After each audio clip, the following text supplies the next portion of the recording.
Hello everyone, let's discuss about the renal physiology. So under the urinary system, we find a pair of kidneys, a pair of ureters, we have a urinary bladder and a urethra. Now as we all know, in this let's just discuss about the functions of kidneys. First is the important one, that is removal of metabolic wastes and foreign products. So amongst them we find the nitrogenous waste like urea and uric acid, and then certain drugs which are there, or certain other substances, certain byproducts which are not required by our body are removed by the kidneys. Then is osmoregulation, where water and electrolyte balance is maintained and regulated in the body to maintain homeostasis. Then we have the acid-base balance, where H plus ion secretion, H plus ion excretion and conservation, they are taken into account whether H plus will be released into the kidney or not as per requirement, that is done. So that balance is maintained by the kidney. Then is the regulation of body fluid osmolarity and electrolyte concentration. Under endocrine function, we get erythropoietin production, that is RBC production, for RBC production erythropoiesis, and this erythropoietin is actually stimulated by presence of testosterone. Then is the regulation of arterial pressure by releasing renin. The single and renin is important because in the renin-angiotensinogen aldosterone system, renin plays an important role, where renin released from the juxtamedullary cells of the kidneys converts angiotensinogen into angiotensin 1 and further to angiotensin 2. It's converted by angiotensin converting enzyme, and angiotensin 2 acts on AT receptors, and accordingly they maintain the blood pressure. If there is fall in blood pressure, renin release will actually restore the blood pressure. Production of active form of vitamin D, that is calcitriol, by hydroxylation, leading to the formation of 1,3-dihydroxyvitamin D3, that is calcitriol, which is important for calcium deposition in bones and calcium reabsorption by the GIT. Then comparison between cortical and juxtamedullary nephrons. This is important. This table sometimes it's asked as viva question, or sometimes it is asked in the theory paper also. So in the parameters we see that cortical nephron by name, it's present in the cortex of the kidney, whereas juxtamedullary is mainly present in the medulla cortex junction. Location wise, we have seen now in the percentage proportion or percentage present, cortical nephrons are only maximum present, that is 85%. Then function, mainly filtration and absorption, but medullary cortex also has an important role, that is juxtamedullary nephrons, they have an important role in creating medullary osmolar gradient that is required for urine concentration. Length of loop of Henle, under cortical nephron is short. You can see that the little portion of the loop of Henle actually dips into the medulla, whereas in cases of juxtamedullary nephron, more part of the loop of Henle dips into the medulla. So along with that vasa recta, which is basically this capillary network surrounding the loop of Henle, that is mainly present around the juxtamedullary nephron, and it's very little or almost absent in the cortical nephrons, whereas another set of same capillaries that encircle the other portions of the proximal tubule and distal tubule, that is the peritubular network, that is largely present in the cortical nephrons, and this is also important for creating that osmolar gradient required for urine concentration. Coming on to the urine formation by the kidneys, here the urine excretion rate, that is filtration rate minus reabsorption rate plus secretion. Now what is this? Here the total amount of excretion that happens, that depends on the ultrafiltration of blood, which is carried out by the glomerulus and the Bowman's capsule. So after that, the glomerular filtrate contains many essential as well as non-essential substances. So reabsorption occurs, the essential substances or the required substances are reabsorbed, and other substances like certain drugs, certain ions, they are excreted, they are rather secreted by the distal tubule into the forming urine and eliminated.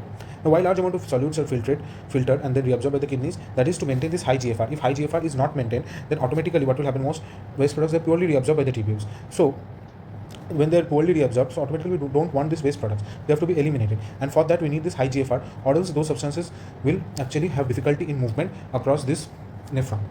Coming on to renal blood flow, that is actually carried out by the renal arteries.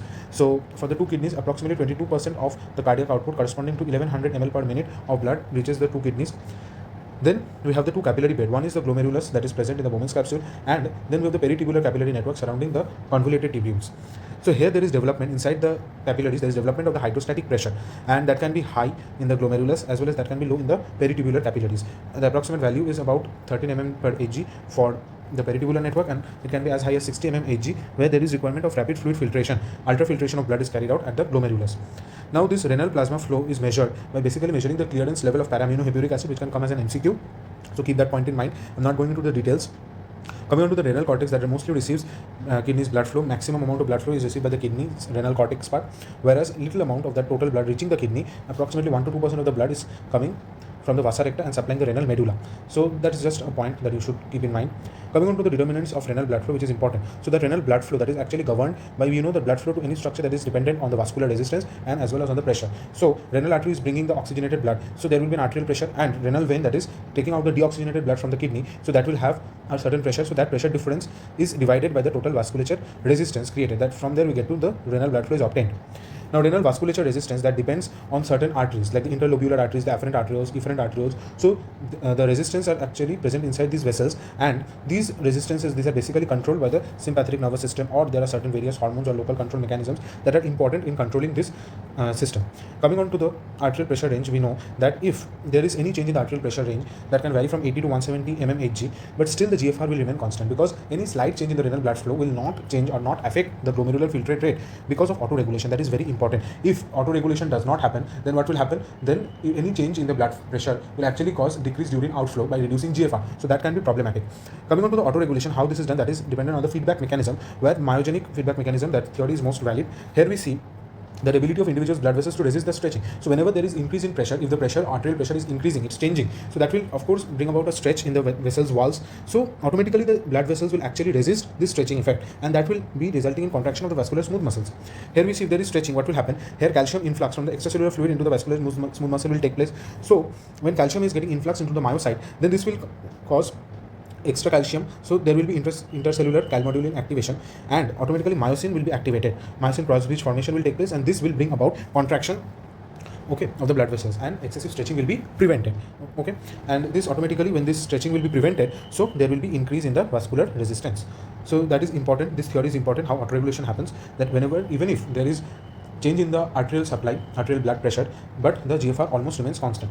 Now, what is this GFR, glomerular filtrate rate? Here we are seeing the Bowman's capsule. This is the Bowman's capsule, and this is surrounded by, here we are seeing this is the afferent arteriole, which is bringing the oxygenated blood. Efferent arteriole is taking the deoxygenated blood, okay, and also the blood which is actually free from these non-essential substances, because most of it has passed into the glomerular filtrate, okay. So the remaining portion that is coming out, which is mostly devoid of urea, uric acid, or other nitrogenous waste, that is coming out through this efferent arteriole. The diameter of afferent arteriole is more than that of the efferent arteriole. So here at the level of the glomerulus, there is development of a high glomerular hydrostatic pressure, and this will actually cause the substances inside this will actually cause the substances in the blood which are essential as well as non-essential under that hydrostatic pressure, that will actually cross the membranes, and that will come out as the glomerular filtrate or come into the proximal tubule. So capillary filtration coefficient is an important factor, which is actually the product of permeability and filtering surface area of the capillaries. So we will discuss about it later, that capillary filtration coefficient Kf. Glomerular capillaries have higher rates of filtration, okay, because there the pressure, hydrostatic pressure is more, and there is of course larger value of Kf, because here we are seeing that is the product of permeability, so the permeability is also more. Here the K value is, why is it large? In cases of glomerular capillaries where the rate of filtration is more, so automatically why will there be large Kf value?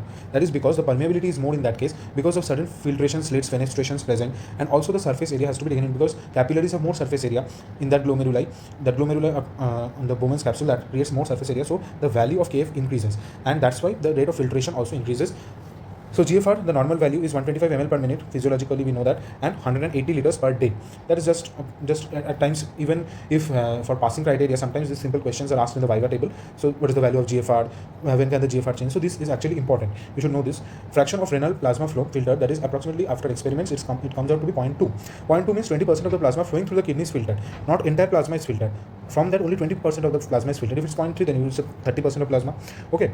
So this filtration fraction, how will you calculate this filtration fraction? You will of course check the GFR and the renal plasma flow.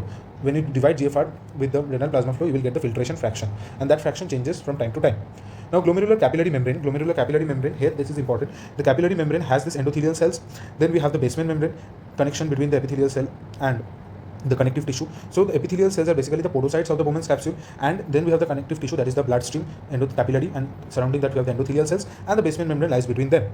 So there are certain fenestrations present between these endothelial cells, okay. These fenestrations allow the substances from the blood to enter into the, via the basement membrane, they enter into the proximal tubule in the Bowman's capsule, first Bowman's capsule, and then automatically to the proximal tubule. So in the Bowman's capsule, we find over here, that is the food processes of podocytes. These podocytes, and between these podocytes there are filtration slits through which these substances pass into the Bowman's capsule and ultimately into the proximal tubule and so on.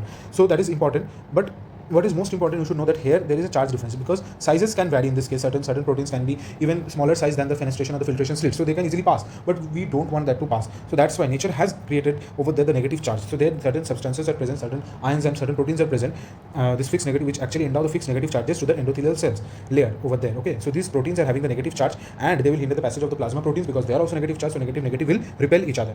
Now talking about the filterability of solutes, that of course depends on the size. If the size is less than that of the filtration slits, then automatically the substances can pass if the charge is attractive ones. If that charge is repulsive, of course, even if the size is small, that will not pass. Like here in the case of albumin, the diameter is approximately 6 nanometer, whereas glomerular membrane pores size is approximately 8 nanometer. So it should have passed, but if there is same charge present. Albumin also negative charge, glomerular membrane pores, the proteins present there, they also give that negative charge. So there is overall repulsion. Okay, but if there is positive charge, then there would have been attraction. So size is one thing and charge is one important thing here you should keep in mind. Now coming on to the forces favoring filtration, first is the glomerular hydrostatic pressure, that is approximately 60 mmHg, experimental value, and it can change. Bowman's capsule colloidal osmotic pressure, that is 0, because in the Bowman's capsule we will not find any sort of colloidal particles, so their osmotic pressure created is 0. But forces opposing filtration, of course, the capsule has its hydrostatic pressure. It has its own hydrostatic pressure that will oppose the glomerular hydrostatic pressure. And along with that, the glomerular capillary also has certain colloidal substances present, like albumin and other proteins are present in the glomerular capillaries. So that will impart an osmotic pressure that is approximately 30. So that will also oppose the glomerular hydrostatic pressure. So when we find the net filtration pressure, remember that if it is 60, if this is this capsular hydrostatic, Bowman's capsule hydrostatic pressure is 18 mmHg and glomerular capillary colloidal osmotic pressure is 32 mmHg. So net we are getting approximately 10 mmHg is the net filtration pressure. So this is important. Now, as we have seen that what is this Kf value? Kf value is basically the product of permeability into surface area. So Kf also has another formula, that is GFR by the net filtration pressure. So this coefficient value, if the GFR is 125 ml per minute and the net filtration pressure comes out to be 10 mmHg, then remember that on dividing we get 12.5 ml per minute mmHg. So this K value is important in determining this. If there is chronic hypertension and diabetes mellitus, remember in that case that there are chances, if there is hypertension, so automatically blood pressure will increase. If blood pressure increase, that doesn't mean that every time GFR will increase, because autoregulation will be there. So there can be chances that the KF value falls. And whenever KF value will fall, an increasing thickness of the glomerular capillary basement membrane, that will actually damage the capillaries overall, leading to nephropathy. Like we have diabetic nephropathy. Coming on to the capsular hydrostatic pressure, Bowman's capsule, that will, if it is increasing, as I have told you, that in the capsule, whatever the water content and all that's present, that will create the hydrostatic pressure and that will oppose GFR. So if Bowman's capsular hydrostatic pressure increases, GFR will reduce. Okay. Experiment shows that Bowman's capsule hydrostatic pressure is approximately 18 mm, as I have discussed. Under pathological condition, if there is any sort of obstruction, like if there is uric acid precipitation, that will cause urinary stones and that will cause hindrance or obstruction. So automatically what will happen, the Bowman's capsule hydrostatic pressure will rise in that case and the GFR will fall. This results in a condition that is called as hydronephrosis, which can be asked as a part of an MCQ, or it can be asked also certain diseases, along with certain diseases that can also, this hydronephrosis is also important in pathology as well as in medicine. Remember this. Then glomerular capillary colloidal osmotic pressure. So if this increases, we know that this will oppose glomerular hydrostatic pressure, and this is created by the plasma protein, as I've already told you. So GFR will decrease. Remember that the mean value is approximately 32 mmHg, but the range remains between 28 to 36 mmHg. Glomerular capillary hydrostatic pressure. This will of course tend to increase. This hydrostatic pressure will force the substances in the blood to come into the glomerular filter. So remember this diagram. This is important, that glomerular hydrostatic pressure is given this side direction, and the remaining Bowman's capsule pressure, that is giving opposite direction pressure, and colloidal pressure of the glomerulus is also giving pressure in the opposite direction. So you will get the net result 10 mmHg, but this, of course this value can change. Now, physiological control of glomerular filtrate and renal blood flow. Sympathetic system present, it has mainly the action is vasoconstriction. There are alpha beta receptors, and of course that depends as per blood vessels which receptor is present. So I'm not going into those details. Remember that if there is excess sympathetic system activation, that will cause vasoconstriction. Remember this basic concept of sympathetic system, that sympathetic system is activated in the emergency situation, in the stress situation. So what will happen, that will of course, when you are already in that state, when you have to run, that time what will happen, mostly your bladders will constrict, so urine outflow is actually retained. So remember this. By this you can remember that at that point of time there will be less urine formation. Basically remember that GFR will decrease, and due to vasoconstriction, because renal blood flow is also very less at that point of time if there is excess sympathetic stimulation. But for mild to moderate impulse, there is not as such influence, okay, in the GFR. Now under hormonal and autocoid control, remember noradrenaline and adrenaline. Here these have little influence because these are already present and these are more released when there is sympathetic discharge, but endothelin, that is only released during the damaged vascular endothelial cells of kidneys. So this endothelin causes more vasoconstriction and that reduces GFR more. Angiotensin 2 constricts efferent arterioles. They have receptors. The AT receptors are mainly present on the efferent arterioles, so angiotensin 2's effect is more felt on the efferent arteriole. So afferent arteriole is protected from this due to release of certain vasodilators, that is nitric oxide and prostaglandins. Endothelium derived nitric oxide, that tends to decrease the renal vasculature resistance, and automatically if resistance decreases, GFR will increase. Prostaglandins like PGE2, PGI2 and bradykinase, they tend to increase the GFR. Now RAS mechanism, this is important. Renin angiotensinogen aldosterone mechanism. If when there is fall in blood pressure, the cardiac output will fall, the renal blood flow will be very less, and the juxtamedullary complex, which consists of macula densa cells. These are basically certain specialized epithelial cells that have higher number of Golgi apparatus present, and their intercellular secretory organelles are directed towards the arterioles. So what will happen? They are directed JJ cells in the afferent and the efferent arterioles, they are present. So experiment shows that whenever there is GFR fall, the flow to the Henle's loop is decreased because of GFR fall, and there is increased reabsorption of sodium and chloride, and that is more delivered to the ascending limb. So the NaCl or sodium or chloride ion concentration in the macula densa is reduced. So that macula densa is sensitive to the change in the sodium and chloride. If it is reduced, what will happen? There will be resistance to the blood flow in the afferent arteriole will decrease. If that resistance will decrease, you know that when this resistance to this blood flow will decrease, that will increase the glomerular hydrostatic pressure, and that will return the GFR to its normal value, that is GFR will normalize. If this continues, then juxtaglomerular cells will release renin, and as I have already told you that angiotensin 2 will be produced, which will act on the receptors, AT receptors, and efferent arteriole resistance will increase. Here, due to activation of this macula densa, there will be decreased resistance in the afferent arterioles, but there will be increased resistance in the efferent arteriole, because when angiotensin 2 is produced, angiotensin 2 receptors are more present in the efferent arteriole. So there will be increased resistance in the efferent arteriole, there will be more constriction and resistance. So this will also increase the glomerular hydrostatic pressure, and this will also normalize the GFR. So, and also there is a function of aldosterone that is important. Here aldosterone will also tend to increase that GFR, or rather tend to normalize it physiologically. So that was about this glomerular filtrate rate and certain general points about as an introduction to the renal physiology. Thank you. Today, let's discuss about the tubular functions. Last day we talked about the glomerular filtrate rate and associated with the Bowman's capsule and glomerulus. Today, let's talk about the tubular functions. So here we see that this tubular reabsorption of the substances that were released into the glomerular filtrate, that is quite selective. Okay, it's quantitatively large because many things are actually coming into the glomerular filtrate, and there are many essential substances also which have to be reabsorbed. So remember, the glomerular filtration or ultrafiltration, that was not selective. Okay, it was sending the essential as well as the non-essential things, but here the tubular reabsorption, remember, that is highly selective. So last day, talking about the filtration, we saw that GFR into plasma concentration gave us the filtration. So here we are assuming that every substance is freely filtered and not bounded to the plasma protein. If certain drugs and certain other substances, if they're bound to the plasma protein, then automatically their filtration will become slow, or their filtration might not happen also. So in those cases, we have to rule this thing out, that all those substances which are coming, they are freely filtered and they're not bound to the plasma protein. Now see, here under tubular secretion, we are seeing that glucose, amino acid, they are almost completely reabsorbed, because glucose and amino acids, these are essential substances and they are not eliminated in the urine normally or physiologically. So they have to be reabsorbed. Sodium, chloride and bicarbonate, these ions are also reabsorbed. Yes, certain ions are lost, but most of the ions, they are basically reabsorbed. Waste products like this urea and creatinine, they are having poor reabsorption capacity, means the receptors or the cells, they are not allowing urea and creatinine to get reabsorbed. Okay, and that's why they are passing out into the urine. Now see, reabsorption that occurs across the tubular epithelial membrane into the renal interstitium. Okay, that can happen, or they can happen with the peritubular capillary that we were discussing yesterday, that through the peritubular capillaries, this reabsorbed substance can come into the blood. So either it can go to the renal interstitium or it can go to the blood. Now see, reabsorption, it follows two steps, means it can be either active or passive. Certain substances, they are actively reabsorbed, some are passively reabsorbed.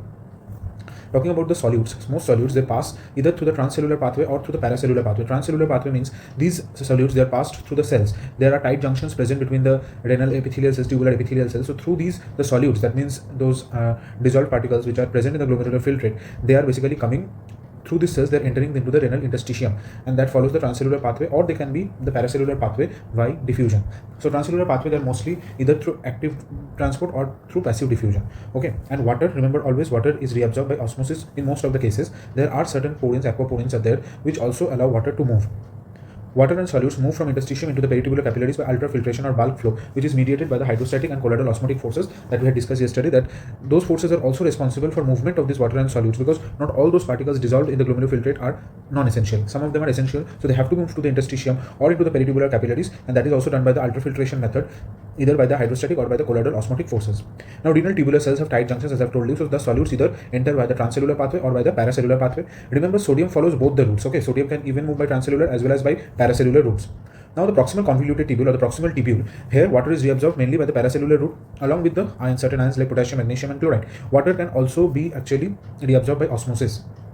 Talking about active transport. Now, what is the definition of active transport? Active transport is movement of ions which are of course opposite to the concentration gradient where energy is required. Okay, now active transport can further be divided into two categories. One is the primary active transport and one is the secondary active transport. So primary active transport, here there is direct hydrolysis of ATP. Okay, ATP, the energy currency, that is directly hydrolyzed, and from there the transport is coupled. Okay, the energy source is ATP and to that energy source the transport is coupled, so that is primary active transport. The example is sodium potassium ATPase pump, hydrogen potassium ATPase pump, calcium ATPase pump. These are all examples of primary active transport. Whereas in secondary active transport, remember the transport that here indirectly happening, because here there is no directly. If the primary active transport is happening, then associated with that the secondary active transport will happen where there is no such hydrolysis of ATP or there is no such attachment to the energy source. Okay, but it happens because of certain other facilitated proteins are there, like there can be the SGLTs, sodium glucose transporters like this, which are actually required for the absorption of glucose by the renal tubule, because glucose is not allowed normally or physiologically into the urine. But of course there are certain other parameters that we'll see. Now see over here in this diagram, you see that this is the capillary. Okay, and from the tubular lumen, what is happening? While this epithelial cells, the ions have to move. So there are these renal epithelial cells. So these are connected by these tight junctions present. So whenever what is happening, that here in this blood vessel capillary, here there is deficiency of sodium. So sodium will move and in this case the sodium moves from the epithelial cells via the interstitium into the peritubular capillary, whereas the potassium is moving from the interstitium into the epithelial cells. So this is facilitated by this particular pump which requires energy, that is sodium potassium ATPase pump.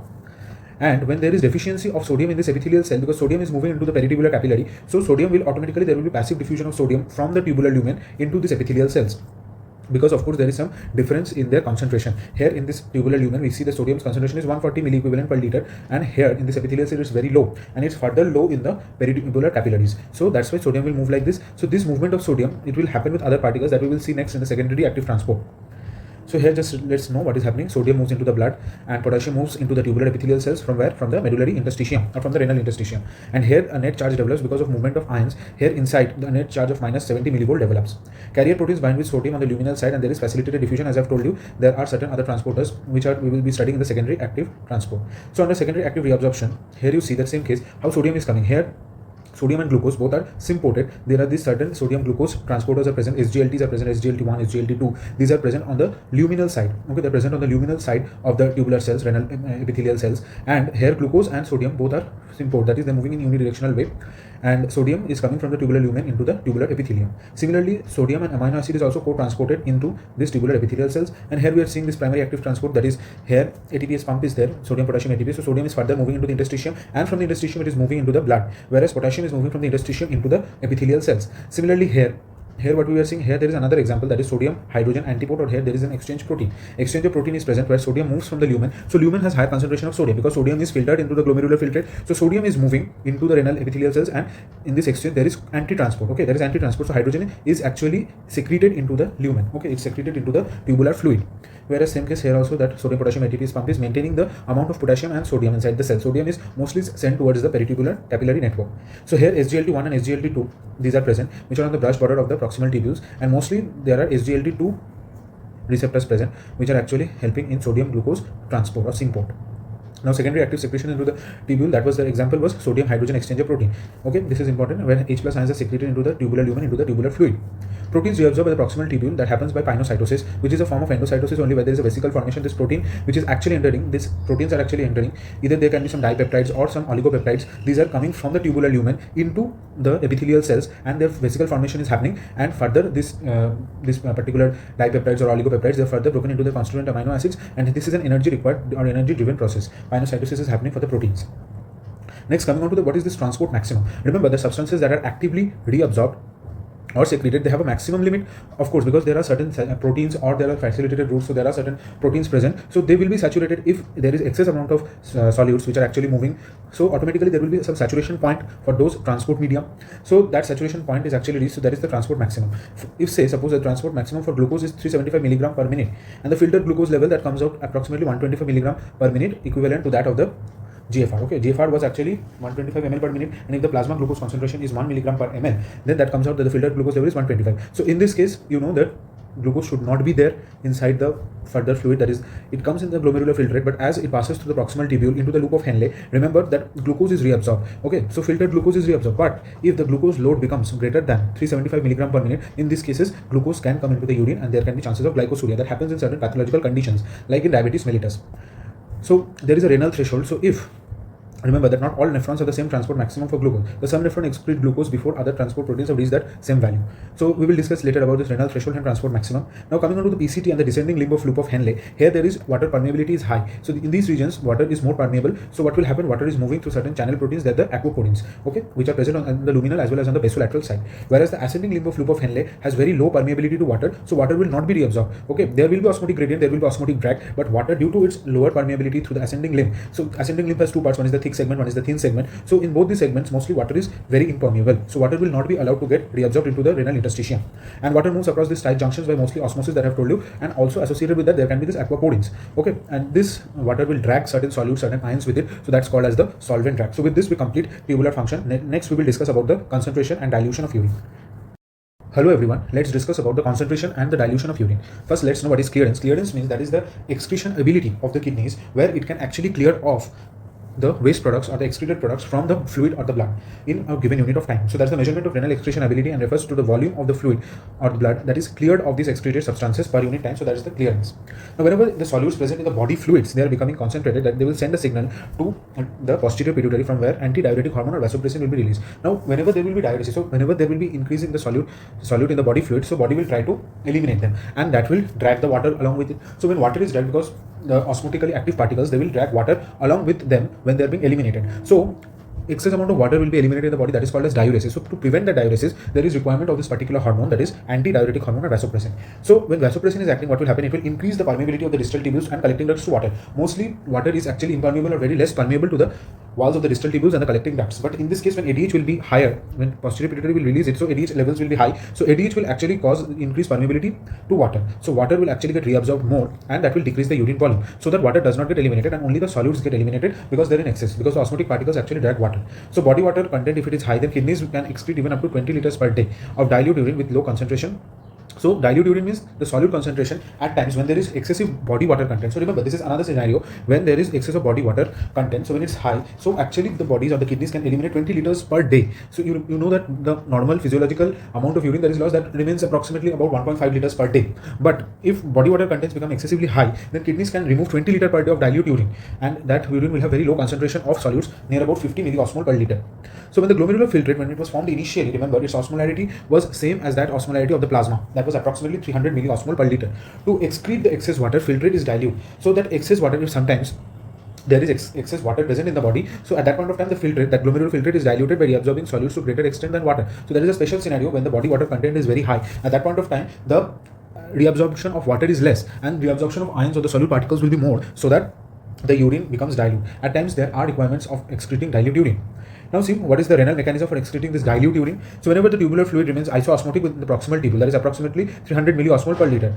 Now down the descending limb of loop of Henle, you know that water was actually more permeable down that path. So water reabsorption by osmosis and tubular fluid reaches equilibrium with the surrounding interstitium, because the surrounding interstitium, water content is very high. So in that case, your body will not want water to actually get reabsorbed. So what will happen? Down the loop of Henle, the water reabsorption by osmosis and all, this will actually decrease in that case. In the thick segment of ascending limb of loop of Henle, which was actually impermeable to water, here potassium, sodium and chloride, they are rapidly reabsorbed in this case, because in this case, in the thick segment of ascending limb of loop of Henle, that was impermeable to water but permeable to the solutes. So in that case, the solutes have to be conserved, so they are rapidly reabsorbed. This segment becomes impermeable to water even with large ADH. So tubular fluid becomes more and more dilute, and osmolarity decreases to about 100 milliosmol per liter. As I was saying, that in that case, the body is trying to excrete high amount of urine, dilute urine with little concentration. Tubular fluid in the distal collective tubules is further diluted in absence of ADH. So there will be further dilution of the fluid. At that point of time, the antidiuretic hormone will actually not work at that point of time, because body needs to undergo diuresis. So actually, in certain diseases also, in certain cases where there is excessive body fluid accumulation, that point of time, the diuretics are given. Those diuretic drugs are given so that the water is actually released from the body through urine. Okay. In the later part of the nephron, more sodium chloride reabsorption will take place. So you know that if there is higher sodium chloride in the body, so sodium chloride will be lost. But in this case, more there is water, so sodium chloride has to be reabsorbed. And in absence of ADH, this portion remains impermeable to water. As I've already discussed, that the distal tubule, the thick limb of loop of Henle, the collecting tubules, they're all impermeable to water. And further, the osmolarity will go down. In this case, less than 50 milliosmol per liter, and we will get dilute urine with more amount of water and less amount of solute. This failure to reabsorb water in the later part of the nephron leads to large volume of water, creating this dilute urine. So that was the mechanism of dilute urine formation that is sometimes required when the body has more amount of water and it has to be eliminated. Now, the normal physiologically what is happening, that is basically the mechanism of water conservation, because most of the times water needs to be conserved in our body, and kidneys play an important role in maintaining that. Now see, first you know that in the proximal tubule, 65% of the filtered electrolytes are reabsorbed. Most reabsorption occurs by this proximal tubule. Here near about 65% of the electrolytes are filtered, and here the membrane is also highly permeable to water, so water will also be reabsorbed, and this osmolarity remains almost same as that of the glomerular filtrate, approximately 300 milliosmol per liter. In the descending limb of loop of Henle, water absorbed into the medulla. Here water is actually more absorbed compared to the proximal tubule. In proximal tubule, more ions were actually filtered. Okay, the electrolytes were filtered, they were reabsorbed, and that was also highly permeable to water. But due to certain osmolarity issues, more water is actually absorbed from the descending limb of loop of Henle. It is more permeable, and it's less permeable to sodium chloride and urea.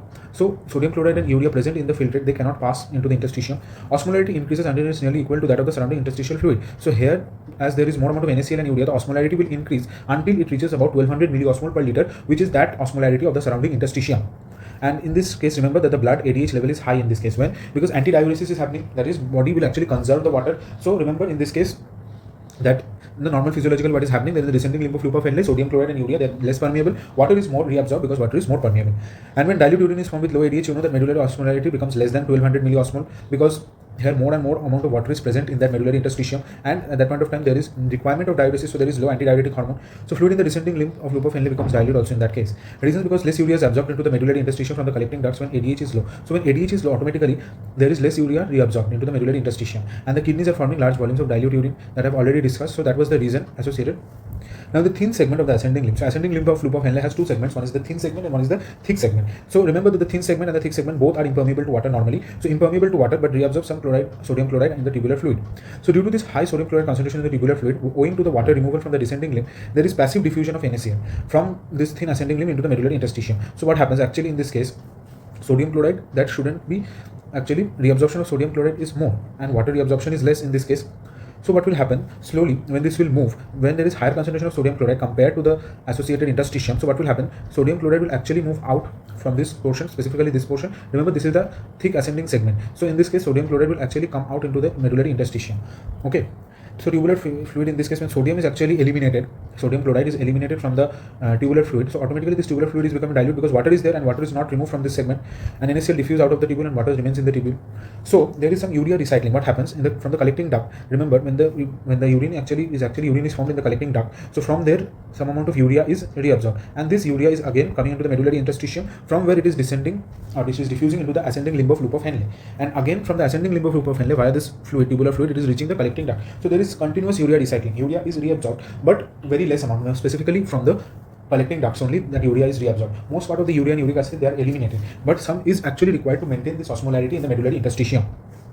Talking about the thick ascending limb, here also same case, impermeable to water, and there is active transport of sodium chloride, potassium ions from the tubule into the medullary interstitium because this area is actually more permeable to the electrolytes. Fluid in the tubule becomes very dilute, okay, because it is the more and more electrolytes are actually reabsorbed, so it will become more dilute. It will be approximately 100 milliosmol per liter. In the early distal tubule, dilution of tubular fluid further happens. Water is more and more and more and less amount of solute, so the concentration actually reaches about 50 milliosmol per liter.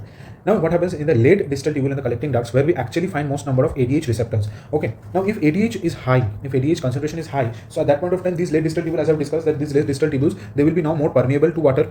So in this case, the higher urea concentration when water is reabsorbed, so here urea is eventually eliminated in urine. Okay, because water is now reabsorbed, but this urea concentration which was there already, as I've told you in the urea recycling, in this case in the collecting ducts, if the ADH is high, okay, so in that case what will happen, the urea will be eliminated and water will be reabsorbed. But if ADH level is low, then little water will be reabsorbed because this region is normally or physiologically this is less permeable to water, and what will happen, more and more dilute urine will be there, so osmolarity will decrease further.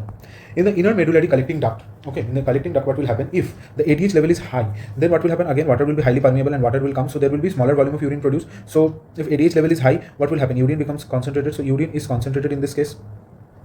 Whereas when ADH level is low, so dilute urine will be produced. And in the surrounding medullary interstitial osmolarity, what will happen to that? So urea concentration is high in the tubular fluid, which was coming from the ascending limb. The urea concentration was actually, urea was also entering into the ascending limb, and so urea concentration is high in the tubular fluid. So urea receptors in the inner medullary collecting duct, what will happen? Urea will diffuse by facilitated diffusion from this tubular lumen, and that will go to the medullary interstitium. Okay, so again this will go, so that interstitium's osmolarity is maintained. Okay, so such that what will happen at this level, at the collecting ducts and all, at this level what will happen, more and more urea will be eliminated and water concentration will be reduced, if provided that the ADH level is comparatively high in that case, because most of the cases body will try to conserve the water and eliminate more and more of the excretory products like urea and other nitrogenous wastes. What do you mean by this obligatory urine volume? It is the maximal concentrating ability of the kidney that dictates the amount of urine volume that must be excreted each day to get rid of the body's metabolic waste. So that kidney's ability to remove that certain volume of urine which contains a certain amount of the excreted products from the body on a daily basis. So maximum urine concentration ability is that of that inner the osmolarity of the inner medullary interstitium, that is approximately 1200 milliosmol per liter. The solute to be excreted, that is if it is approximately 600 milliosmol per day, then remember that the urine volume, obligatory urine volume that should be, is about 0.5 liters per day. Okay, that is just an assumption calculation, keeping these parameters, that if this is the parameter and if this was the parameter, then what would be the obligatory urine volume. Now coming on to the urine specific gravity, that is the measure of weight of the solute in given volume of urine. So this weight of the solutes which will be present, that will add on to the specific gravity, and that depends on the number and size of the particles, because when these particles are having more size or they are present more in number, then automatically the specific gravity of urine will increase. The normal value is important, that is 1.002 to 1.028 gram per ml. So that is the normal range of urine specific gravity. In certain cases, in certain diseases, the specific gravity of urine is actually changing. So we can actually, it is an important parameter for the diagnosis. Now talking about a disease where we talked about so many cases of ADH, so ADH has receptors, ADH will also be produced. So this ADH deficiency actually creates a disease or disorder, that is diabetes insipidus. So diabetes insipidus can be of two types. Mainly it can be a central diabetes insipidus or it can be the nephrogenic diabetes insipidus. So under central diabetes insipidus, remember that there is inability to produce or release that ADH from the posterior pituitary. That can be due to an infection or that can be due to any congenital cause. Whereas for nephrogenic, remember that the tubular cells which had this ADH receptors, they are failing to respond. So when there is failing to respond to ADH, what will happen? There will be failure of counter current mechanism that we had already studied, and what will happen? They will form a more hyperosmolar medullary interstitium. Okay, medullary interstitium will now have more amount of, it will be hyperosmolar. That means it will have more than 1200 milliosmol per liter of osmolarity. So there will be large amount of dilute. In that case, what will happen? Water will also come out, and there will be large amount of dilute urine formed. So at times you see that large volume of dilute urine formation occurs that can be more than 15 liters per day at times. So that is called as the central diabetes insipidus. So in this case, the treatment, we use the drug of choice, that is desmopressin. Desmopressin in forms of injection or nasal spray or orally it is given, and that is a central synthetic analog of this ADH, because ADH hormone deficiency is happening. So there is a central synthetic analog that is given which acts on these V2 receptors and increase the water permeability in the later stage and the collecting tubules, so that water is more deabsorbed and the dilute urine formation decreases. How will we distinguish that whether it is a central diabetes insipidus or a nephrogenic one? We actually give desmopressin. Now when desmopressin is given, if there is lack of prompt decrease in urine volume or there is increase in the urine osmolarity within 24 hours, then you understand that is nephrogenic diabetes insipidus. So in that case, we have to treat the underlying renal causes, like there can be chances of any sort of other associated kidney disorders for which there is nephrogenic diabetes insipidus. So remember, so we have to treat the underlying renal cause, and how to distinguish this? We give the dosage of desmopressin. So that can be asked as an MCQ question. Okay, so that was about concentration and dilution of urine. Thank you. Hello everyone. Let's today discuss about the control of extracellular fluid osmolarity and sodium concentration. So over here, there are one is the osmoreceptor ADH feedback mechanism. Now whenever there is water deficit in the body, so that means what will happen in the plasma? There is increased osmolarity due to the presence of sodium. So total extracellular fluid osmolarity is increased. Now what will happen? This increase will actually cause shrinkage of the osmoreceptor cells, because outside in the extracellular fluid compartment there is hypertonicity. So that will cause the shrinkage of these cells. Okay, the osmoreceptor cells, which are special nerve cells located in the anterior hypothalamus near the supraoptic nuclei. Now in the hypothalamus and all there are different nuclei present. So signals will be sent over there to that anterior portion of the hypothalamus in the supraoptic nuclei, which will send nerve impulses additionally to the supraoptic nuclei, and from the supraoptic nuclei, the nerve impulses will be relayed to the posterior pituitary. Okay, and in the posterior pituitary, from that there will be release of the antidiuretic hormone. So this has to be, means diuresis has to be prevented at that point of time. Okay, because body is already having what? Water deficit. So when body is already having water deficit, so body will try to conserve the water. So automatically antidiuretic hormone is required so that diuresis is prevented. So there will be release of the ADH that will be stored basically in the vesicles or in the granules in the nerve endings of the posterior pituitary. From where ADH will be released into the blood, it will reach the kidneys and it will increase the water permeability of the distal tubules and cortical collecting tubules, okay, or in the medullary collecting ducts. From there, the increase in permeability of water so that water is reabsorbed and the urine becomes concentrated. Thus, water is conserved in the body. Now remember, from the hypothalamus, there are the magnocellular neurons, okay, which are basically large cells, magnocellular neurons located in the supraoptic nuclei and also in the paraventricular nuclei that will facilitate ADH release. ADH release is also controlled by cardiovascular reflexes that respond to decrease in blood pressure. So whenever there is decrease in blood volume or blood pressure, there are two main mechanisms. One is the arterial baroreceptor mechanism and one is the cardiopulmonary reflexes. So these reflex pathways, they originate in the high pressure regions of the circulation, like they can be in the aortic arch located at the bifurcation or at the arch of aorta, and also we have the carotid sinus or the carotid bodies, and in the low pressure regions of the cardiac atria, which will have send this afferent stimuli. This afferent stimuli will be sent by the vagus nerve and the cranial nerve 9, that is the glossopharyngeal nerve, and it will reach the nucleus tractus solitarius. Now this is a route that we will discuss in details in the CNS chapters. So in the NTS, there this will be related to the hypothalamic neurons, and this hypothalamic neurons, same case again by the supraoptic nuclei, that will be related to the posterior pituitary, and ultimately posterior pituitary will release ADH. Now whenever there is increase in ADH, that can either be due to decreased arterial pressure or that can be due to decreased blood volume that I have discussed. Now ADH is more sensitive to the small changes in the osmolarity. Yes, if this osmolarity is changing, that is the extracellular fluid osmolarity is increasing, then ADH will be released immediately. So ADH is actually very sensitive to small changes in osmolarity. ADH secretion is also increased and decreased by stimulation to the CNS. Like if there is nausea, if there is a feeling of vomiting, then what will happen? Then body will try to conserve the water, so ADH production will increase. Okay, so that will stimulate ADH release. Or there can be certain drugs like the nicotine and the morphine that will actually stimulate CNS, and from there ADH release will happen. Now, importance of thirst in controlling ECF osmolarity and sodium. Now, see thirst centers. Now, where are these thirst centers located? Thirst centers are mainly located in the anteroventricular wall of the third ventricle, and from here you can see that here also from this part, that is the anteroventral wall of the third ventricle, also ADH release is happening. At the same point of time, certain centers are located in the anterolaterally to the preoptic nucleus. So these all regions we will be studying in details in the anatomy of brain. So here in the anterolateral to the preoptic nucleus, which is comparatively small area, there are also certain osmoreceptor cells which are basically acting as those thirst centers. Okay, they will sense, and from there this nerve stimuli will originate if there is any change in the osmolarity. Now, factors that increase the thirst. So automatically thirst will be increased when the plasma osmolarity will increase. That means the extracellular fluid compartment has comparatively less water and more of the solutes. That is, it's in a hyperosmolar state or hypertonic state. If there is decrease in blood pressure or blood volume, mainly if there is decrease in blood volume, so automatically blood pressure will decrease. So whenever there is decrease in the blood volume, remember that body is in that deficit of water state. So at that point of time, it will stimulate the thirst centers and we will feel thirsty. Now in angiotensin 2, we know angiotensin 2, that is a potent vasoconstrictor, and whenever it is increasing, so you can understand that is regulating the blood pressure. So automatically when angiotensin 2 is increasing, that time we will actually feel more thirsty. In dry mouth and dry mucus of the esophagus, if it dries out, then also we will feel thirsty, and there are certain GI and pharyngeal stimuli responsible for control of the thirst centers. Now, role of angiotensin 2 and aldosterone in controlling ECF osmolarity. Whenever we are taking a low sodium diet, okay, there is intake of sodium is low, so at that point of time, aldosterone and angiotensin 2, they will be stimulating the reabsorption of sodium from the kidneys, okay, because sodium in the body is low, so there will be reabsorption of sodium from the kidneys, and they will also increase the ECF fluid volume by reabsorption. So automatically remember, when sodium is reabsorbed, sodium also brings water. Sodium also brings water from there, so we have little effect. Role of atrial natriuretic factor in controlling renal excretion. So what is this atrial natriuretic factor? Atrial natriuretic factor is basically a type of polypeptide that is released from the cardiac muscles, mainly from the atrial muscles. So whenever there is excessive blood volume, this excessive blood volume will bring about a stretch in the atrial muscle fibers, and when this will be stretched, this will release this atrial natriuretic factor or polypeptide. So when this will be released, this will increase the GFR because it will go into the circulation and it will reach the kidneys, where it will stimulate the production of GFR. And when GFR is increasing, so automatically in this case there will be decreased renin secretion. We have seen that whenever there was fall in the blood pressure, that time it was stimulating the, of course GFR was decreasing when there was decrease in the blood pressure, and renin production was increasing. But in this case, this ANF will actually stimulate GFR, and there will be decrease in renin secretion, reduce sodium reabsorption by collecting ducts. And whenever renin's production or renin secretion is decreasing, that time this will stimulate the collecting ducts to not take sodium, so there will be reduce in the sodium reabsorption. And wherever there is reduce in sodium reabsorption, excess excretion of sodium and water will happen in urine, because sodium will bring water with it, because it is an osmotically active particle, and automatically blood volume will decrease. So whenever there is excessive blood volume, the normal physiology to decrease the blood volume, that will happen by this route, that is stimulated by the atrial natriuretic factor or atrial natriuretic polypeptide.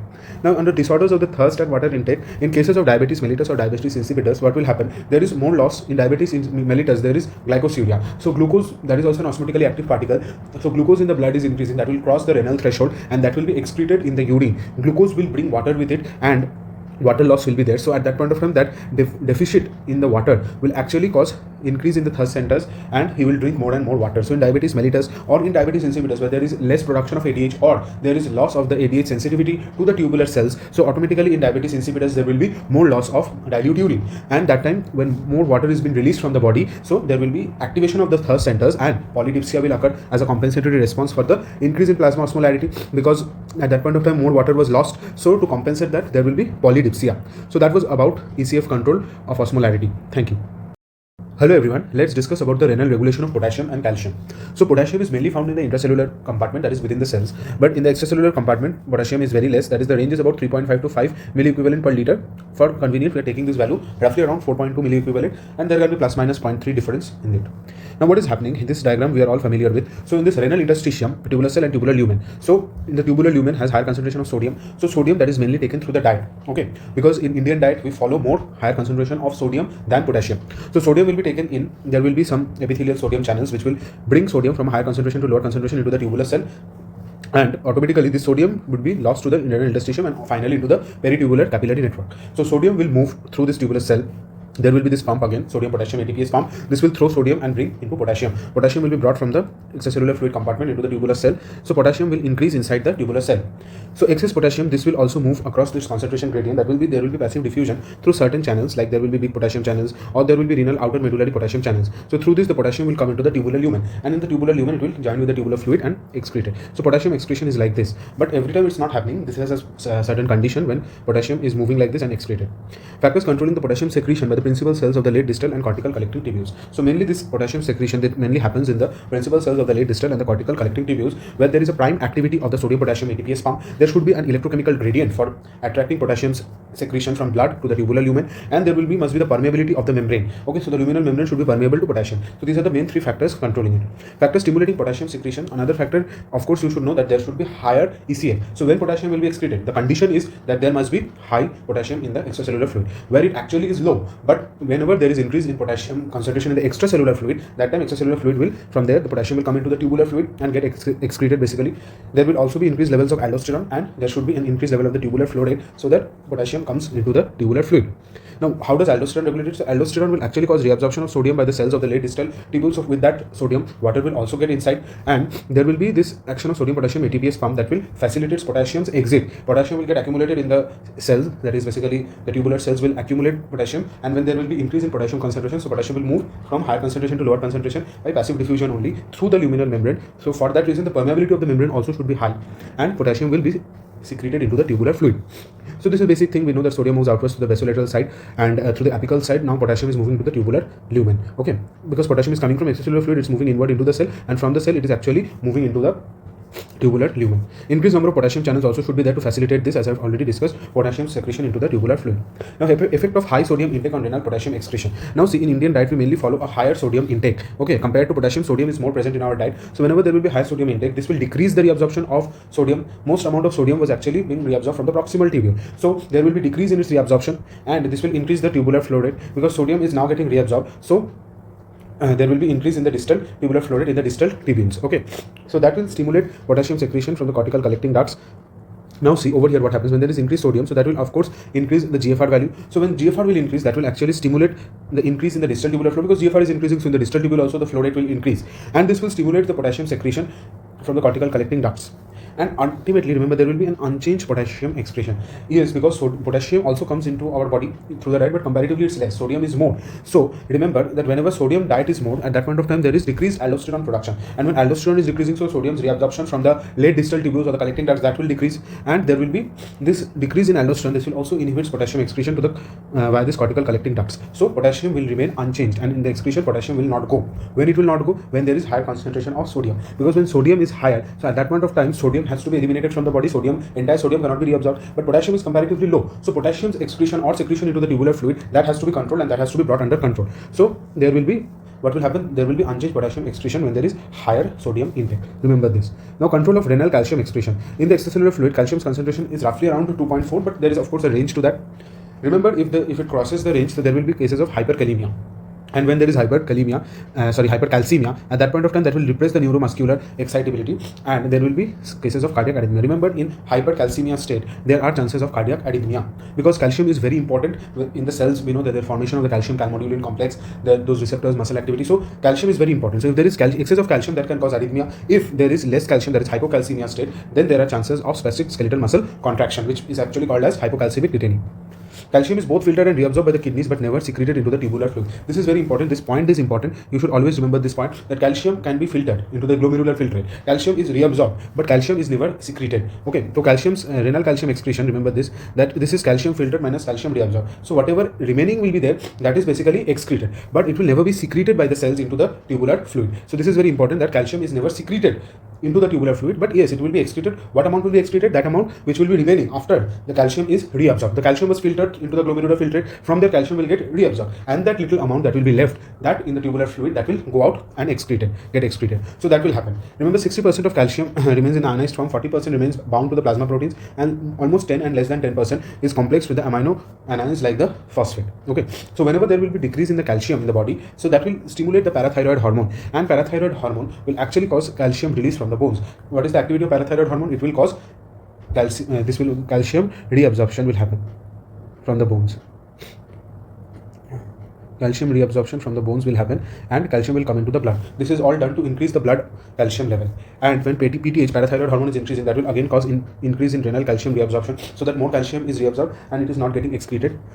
Also, parathyroid hormone will stimulate calcitriol or vitamin D3 that will be activated, and that will cause increase in the intestinal calcium reabsorption. This is important. Now, mechanism of calcium reabsorption, it is happening either by the paracellular route or the transcellular route. So again, the same thing, that is renal interstitium, proximal tubular cells and tubular lumen. So whenever these cells are there, you can see that calcium, when it was getting into the glomerular filtrate, so that was coming into this tubular lumen, and from there by diffusion, this is the transcellular route where it's entering into the cell. So there is 20% of this is following the transcellular route. Calcium is getting diffused to the calcium channels into the proximal tubular cells, and from there, here in the higher concentration state, so calcium is moving into the renal interstitium or in the blood via this channel, that is calcium ATPase. Okay. Another thing is there, here remember that calcium, most part of it is moving by the paracellular route, where calcium is getting dissolved in water and they're moving through these gaps, or they can even move, there are certain gaps present over here through which this calcium is actually moving. This is the paracellular route.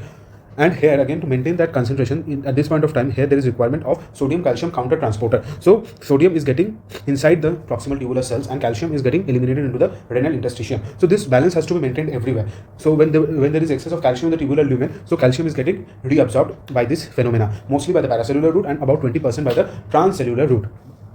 Now remember, in the loop of Henle, calcium's reabsorption is restricted to the thick ascending limbs. That is, it is controlled by the parathyroid hormone, vitamin D3 and calcitonin. That is, these three hormones, calcitriol, calcitonin and parathyroid hormone, these three are actually responsible for calcium's reabsorption from the loop of Henle. 50% occurs by the paracellular route in this case, that is by passive diffusion, due to the slight positive charge of the tubular lumen compared to the interstitial fluid. So that's why this is happening, and the remaining 50% that is happening by the transcellular route stimulated by the parathyroid hormone. In the distal part or the distal tubule, calcium reabsorption happens here by the active transport. Factors that alter renal calcium excretion, there will be increase in the PTH levels. What will actually happen when there are cases of alteration of calcium excretion?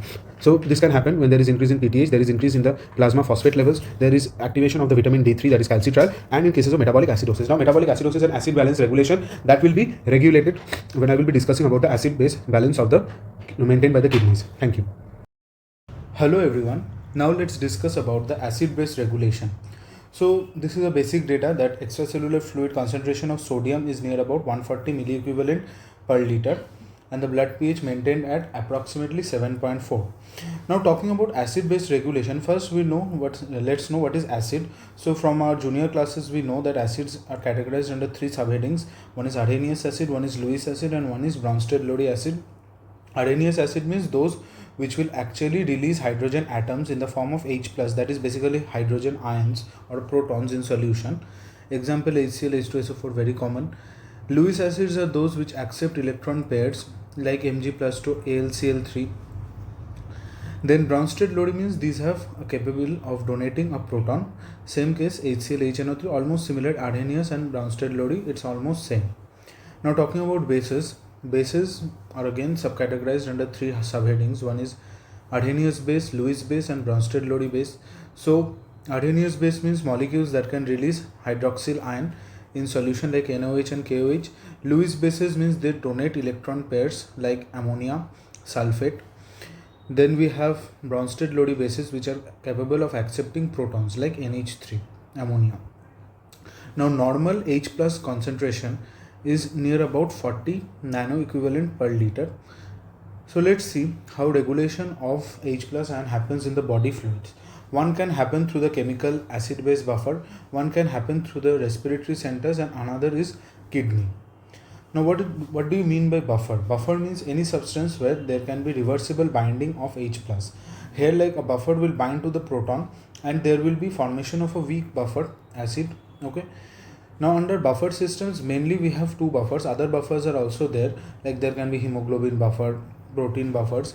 So here we have mainly we will be studying about the bicarbonate buffer and the phosphate buffer. So this is the very common equation where carbon dioxide reacts with water to form carbonic acid in the presence of carbonic anhydrous, and it is abundant, this enzyme is abundant in the walls of the lung alveoli and also present in the renal tubular epithelial cells. So this H2CO3 which is formed, this will again because it's a weak acid, in aqueous solution it will be weakly dissociated into H plus and HCO3 minus, where the concentration of H plus will be very less. Now whenever there is a strong acid, so buffer means what? Buffer means whenever a small change in pH actually can be neutralized, because in this case buffers, we know that if there is any addition of a strong acid or a strong alkali, then buffers can actually resist the change in pH to certain extent. So whenever a strong acid like HCl is added to the bicarbonate buffer system, it's increasing the H plus released by the acid. So here in the opposite reaction, we see that when strong bases like NaOH is added, at that point of time there is precipitation reaction happening and there is formation of salt. Let's see the dissociation constant, that is K dash. From this equation we know that this will be the concentration of product of the concentration of the products divided by the concentration of the reactant. So from here we see that amount of carbon dioxide in blood is a linear function of the PCO2, that is the amount of partial pressure of carbon dioxide multiplied by the solubility coefficient. Now see over here, 0.03 millimole of H2CO3 in blood for each mm of mmHg of PCO2 measures. So this is the thing that you should keep in mind, because this is coming out from derivation. We are not going into those details.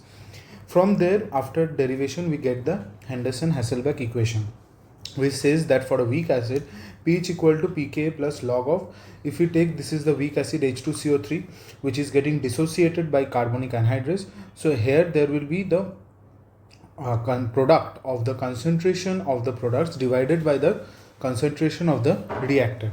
So remember one thing, that this HCO3 minus, this is the conjugate base because it is accepting H plus. Now remember always that weak acids have strong conjugate bases, and over here this H2CO3 is a weak acid, so it has less amount of H plus ions. So H plus ion is almost negligible in this case. So remember that for weak acid we actually go by this way. This is the log of base of 10 conjugate base by this weak acid. So this conjugate base here is the bicarbonate ion. And remember one thing for shortcut, that any change in this bicarbonate, that is referred to as the metabolic changes, and any change in this H2CO3 is related with the respiratory changes, because here as I have stated 0.03 millimole of H2CO3 in blood is corresponding for each mmHg of PCO2 produced, that is H2CO3 is directly related to partial pressure of carbon dioxide. So here if you see that if this HCO3 concentration increases, then pH will increase automatically. It is understandable from here. If HCO3 increases, then pH will increase, that means there will be alkalosis. And if PCO2 is increasing, so in this case what will happen, if PCO2 is increasing, then concentration of H2CO3 is also increasing. So in the denominator, if it is increasing, so automatically pH will decrease, so there will be acidosis. So HCO3 minus ions excretion and all, this is mainly regulated by the kidneys. And PCO2 in extracellular fluid, that is because directly CO2 will react with water to form carbonic acid. So PCO2's level in extracellular fluid is controlled by the rate of respiration. If there is rate of respiration is increasing, that means what will happen, lungs will remove CO2 from plasma. That means there will be hyperventilation and more amount of CO2 will be released from the plasma.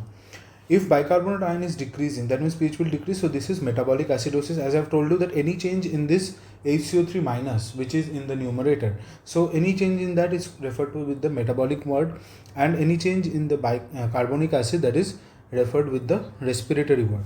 So metabolic acidosis, and if HCO3 concentration is increasing, pH will also increase, so there will be metabolic alkalosis, and that goes same. If PCO2 is increasing, so pH will decrease, so respiratory acidosis, and the reverse is also true. Now why is the bicarbonate buffer most important extracellular buffer? Remember that if the pH of the body or the blood is maintained approximately around 7.4, yes, there can be slight variations to that, and the pK of bicarbonate buffer is 6.1. So remember that 20 times of bicarbonate buffer than CO2 in the bicarbonate buffer. That is important. That is 20 times of bicarbonate is higher in this case than in the bicarbonate buffer. As HCO3 minus and PCO2 are regulated by the kidneys and the lungs respectively. So that's why remember that it is very important, because it is associated with the respiratory system also as well as in the renal system also. So bicarbonate buffer is very important comparative to the other buffers like the phosphate buffer and all. Now coming on to the phosphate buffer system, here we have two main elements. One is the H2PO4 and one is the HPO4 minus. That is, one is monohydrogen phosphate and one is the dihydrogen phosphate. When strong acid like HCl is added to the mixture, hydrogen is accepted by the base HPO4 minus and converted into H2PO4 minus. So this is happening, as I have told you. Buffers means if you add a strong acid or a strong base, they will actually resist that small change in pH to a certain extent. So whenever HCl is added to Na2HPO4, so that means NaH2PO4 will be formed and NaCl. That is simple reaction is happening where strong acid HCl replaces the additional amount of weak acid NaH2PO4 and decrease the pH is minimized in this case. If strong bases like NaOH is added, so here hydroxyl is buffered by H2PO4 to form HPO4 minus and water. So same case over here, NaOH is added to NaH2PO4. So here Na2HPO4 and water will be produced. Importance, what is the importance over here? Remember, in the tubular fluid of kidney, phosphate is greatly concentrated in the tubules and increases buffer power of the phosphate system. Tubular fluid has lower pH than extracellular fluid, bringing operating range of buffer closer to the pK value. So this is not directly important because phosphate buffer is not asked. Mainly we are focusing on the bicarbonate buffer. Now also look at over here about the proteins which are acting as the intracellular buffer. Proteins are present in higher concentration inside the cells, and pH of the cells, remember, is always less than the pH of the extracellular fluid. If there is continuous diffusion of H plus and bicarbonate, but ions need several hours to come in the equilibrium in the ECF. So this point should be written in the answer script because these are important points. In RBCs, hemoglobin acts as an important buffer where H plus ions and hemoglobin reacts to form the hydrogen hemoglobin. 60 to 70% of the total chemical buffering of the body fluids inside the cells, most of it results from the intracellular proteins. So that's why these proteins are acting as the intracellular buffer, because their higher concentration is present inside the cells. Now, respiratory regulation of acid-base balance. Whenever there will be hyperventilation, that is, respiratory rate will increase, so carbon dioxide will be washed out at a faster rate, so H plus ion concentration will decrease in blood. If there is metabolic carbon dioxide formation, that is, whenever you are exercising, whenever the body is undergoing any sort of stress situation, at that point of time metabolism is happening at a faster rate and carbon dioxide is produced. So partial pressure of carbon dioxide in the extracellular fluid will also increase. So carbon dioxide will move from the interstitial fluid to the blood. That is, normally it's happening, that is, from the tissues it is first going to the interstitial fluid or into the interstitium, and from there it is diffusing into the blood, and then ultimately blood is carrying that carbon dioxide to the lungs for its removal. Metabolic carbon dioxide formation is constant. If higher rates of ventilation occurs, then what will happen at that point of time? If metabolic carbon dioxide formation is happening at a constant rate, and if there is higher rates of ventilation, so automatically at that situation partial pressure of carbon dioxide in the blood will actually fall. Carbon dioxide is increasing, that means remember both H plus and HCO3 minus is increasing, because carbon dioxide will react with water to form carbonic acid, and carbonic acid will again break down into H plus and HCO3 minus. So of course in the presence of carbonic anhydrase. So in this case, whenever there is increase in the H plus ion concentration and HCO3 minus is removed, that time what will happen? The extracellular fluid pH will decrease. Graphically, alveolar ventilation increases twice-fold. So in this case, as per the graph, one graph is there, so that is not so important, but just remember that if there is increase in the alveolar ventilation twice, then what will happen? The pH of the extracellular fluid will raise by 0.23, and decrease in ventilation to 1/4, that will reduce the pH by 0.45. That is, from an experimental data, one graph was plotted, and from there we get these results. pH falls from 7.4 to 7.0, that means alveolar ventilation rate will increase 4 to 5 times because pH is decreasing. That means there are high concentration of carbon dioxide, so at that point of time the alveolar ventilation will increase, there will be hyperventilation to remove this carbon dioxide from the body. In cases of any sort of lung impairments, like in cases of emphysema, there is removal of carbon dioxide from the lungs. So what will happen? If removal is decreased, if there is any sort of lung impairment, then there will be decrease in the carbon dioxide in extracellular fluid, and that will result in respiratory acidosis. Now let's discuss about the renal control of the acid-base balance. So excretion of the acidic or basic urine, that will happen mostly. Urine is slightly acidic, but at times there can be alkaline urine formation. 80 to 90% of the bicarbonate reabsorption that is associated with H plus secretion also into the tubular fluid occurs mainly in the proximal tubule, and only a small amount of bicarbonate is actually flowing into the distal tubules and collecting ducts. In the thick ascending limb, remember 10% of HCO3 is reabsorbed, because reabsorption mainly happens in the proximal tubule, but to certain extent in the tubular fluid there will be bicarbonate that will be very little in amount and that will flow to the distal tubules. And in the thick ascending limb or the thick segment of the ascending limb of loop of Henle, there will be 10% reabsorption of bicarbonate approximately. Now this diagram we are all familiar with. Let's see, this side we have the renal interstitium, this is the tubular cell, and this side we have the tubular lumen. So sodium is coming from this side, tubular lumen. So when sodium is coming into the tubular lumen, so sodium is actually getting inside the cell from higher concentration to lower concentration, and in this there will be exchange with H plus. So H plus will be secreted in this case. So there is the sodium hydrogen exchanger protein. Bicarbonate was also being filtered into the glomerular filtrate, so it's coming bicarbonate and H plus forming H2CO3. This H2CO3 will again break into carbon dioxide, and remember carbon dioxide freely diffuses into the membrane and carbon dioxide comes into the tubular cell. Now again in the tubular cell we know that renal epithelial cells, certain cells in the distal tubule or in the loop of Henle, there is presence of carbonic anhydrase. So this will cause H2CO3 formation again, and carbonic anhydrase will again break it into H plus and HCO3 minus. This HCO3 minus will actually get lost into the renal interstitium along with sodium. So here there is a symport mechanism. Here along with sodium there is removal of HCO3 minus into the renal interstitium, and in this side you see that renal interstitium has sodium, but there will be movement of sodium from tubular cell into the renal interstitium against the concentration gradient. So there is requirement of this sodium potassium ATPase pump. Because this is happening, this is active transport, primary active transport, sodium is lost into the renal interstitium and potassium is getting inside the tubular cell. HCO3 minus is not freely permeable through the luminal side of the renal tubular cell. This side it's not happening, so that's why HCO3 minus is coming with H plus and forming H2CO3. Like in this case, HCO3 minus, it's not moving. This HCO3 minus could have directly moved into the cell, but it is not freely permeable to the luminal side. This is the luminal side, so HCO3 minus cannot move through the luminal side directly. So it will first react with the H plus and form bicarbonic acid, and carbonic acid will break into CO2. This CO2 will diffuse rapidly, and again there will be carbonic acid formation and dissociation of carbonic acid. This process happens. Now H plus secretion through the luminal side or luminal membrane of the intercalated epithelial cells of the late distal and connecting tubule. Here mainly H plus is secreted.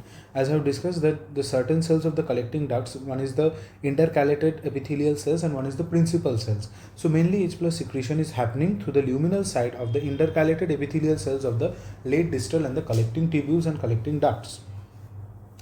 In this case, we see that here there is again interstitium, tubular cell and tubular lumen. So here chlorine is coming from the renal interstitium. So it's moving along the concentration gradient, it is moving into the tubular cell, and from there this chlorine directly diffuses into the tubular lumen. And in this case, here we are seeing when chlorine is entering, over here chloride is entering into the tubular cell. Here we first see that here carbon dioxide is present in the renal interstitium, it is entering into the tubular cell, and here again HCO3 minus is forming. So here basically this is an anion exchanger. Here there is an anion exchanger. Okay, and this is, of course, this is an antipode, because HCO3 minus is coming into the renal interstitium and chloride is lost into the tubular cell. And in this process, what is happening, there is accumulation of this H plus ion. So this H plus ion is accumulated and it is moving, because H plus to some extent was already present in the tubular lumen, but here there is movement against the concentration gradient, so there is hydrogen ATPase present. But remember that this amount of hydrogen that is secreted in this situation, that is very less, about 5%. In the late distal tubules, there is secretion of H plus mainly by the primary active transport, where there is the hydrogen transporting ATPase and one is the hydrogen potassium ATPase transporter. So these two transporters mainly present, which are acting in the late distal tubules, where there is secretion of H plus. And there is primary active secretion of H plus by the type A intercalated cells of the late distal tubules that I have already discussed, that there are mainly two cells one is of the collecting tubules, one is the intercalated cells and one is the principal cells. So H plus secretion into the tubular fluid mainly occurs by the type A intercalated cells. H plus secreted in excess HCO3 minus filtered into the tubular fluid. Only small part of that excess H plus is excreted in the ionic form in urine. So that's why the minimal urine pH can go up to 4.5, where the H plus concentration will be about 0.03 millimole equivalent of per liter. So this can only happen when there is actually H plus is a small part of the excess H plus is excreted, okay, in the ionic form, and that can actually reduce the pH of urine to 4.5, that is higher acidic urine is passing. So here we see importance of the phosphate buffer. Again, interstitium, tubular cell and lumen. Sodium is entering, sodium is present in the lumen, it's entering, and there is what? Sodium hydrogen antipode. So hydrogen in this case is lost. Again, sodium NaHPO4 minus, this is coming through this, it is filtered and it is reacting and forming NaH2PO4, and this is getting excreted. In this case, here carbon dioxide is again moving from the renal interstitium into the tubular cells. Here there is carbonic acid formation, and again HCO3 minus, that is formed from dissociated carbonic acid, that will move into the blood, addition in blood. So carbonic acid can actually move in the into the renal interstitium easily compared to its movement via the luminal side, or from this side. It can easily move through the basolateral side into the blood. And here when sodium is entering, so sodium has higher concentration, in the interstitium also sodium is at a higher concentration, so there will be movement against the concentration gradient. Sodium will be coming via active transport, primary active transport using ATP. Okay, ATP will be hydrolyzed in this case, and so there will be exchange between sodium and potassium. Production and secretion of ammonium ion by the PCT cells. So in this case, whenever glutamine is coming, glutamine amino acid is entering, so glutamine is getting hydrolyzed and breaking into HCO3 minus and NH4 plus. So this NH4 plus is getting exchanged with sodium. So there is ammonium sodium exchanger protein over here, which is actually facilitating exit of ammonia into the tubular lumen and entry of sodium into the tubular cell. And here there is formation of NH4Cl, basically in the salt forms to some extent, and that is getting eliminated into the tubular lumen. For each glutamine molecule metabolized, there are 2 molecules of NH4 plus formed and they are secreted, and 2 bicarbonate is returned mainly to the blood. So this bicarbonate which is formed here, this can again diffuse into the blood, back into the blood. Now here we are seeing another case scenario where carbon dioxide, there was again getting inside and carbonic acid formation, bicarbonate, this will be lost into the renal interstitium. So whenever bicarbonate is lost, so this H plus which is extra remaining, this H plus will actually flow against the concentration gradient. There will be ATP is required in the will be required in this case, and H plus will be lost into the renal tubular lumen. And over here this NH3 which was freely diffusing, NH3 which was actually present, this NH3 will be freely diffused into the tubular fluid, and they will combine with this chloride and form NH4Cl, and that will be lost in the urine. And in this case, again to maintain this, sodium is getting into the interstitium against the concentration gradient.